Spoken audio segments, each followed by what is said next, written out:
Nangangako ang Diyos na isang Diyos na hindi maaaring magsinungaling.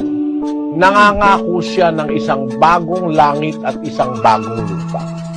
Pero ang bagong langit at ang bagong lupa ay isang lugar na tinatahanan ng katwiran.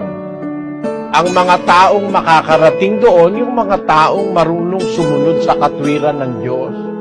Hindi yung mga taong walang katwiran. Hindi yung mga taong mamamatay ng kapwa, hindi yung mga taong masama ang kalooban sa kapwa, hindi yung mga taong rebelde sa paningin ng Diyos. Yung mga taong yon, paparusahan po ng Diyos yon. Pero yung mga taong susunod sa Diyos, yon ang magkakaroon ng pagkakataon sa buhay na walang hanggan sa bagong langit at sa bagong lupa.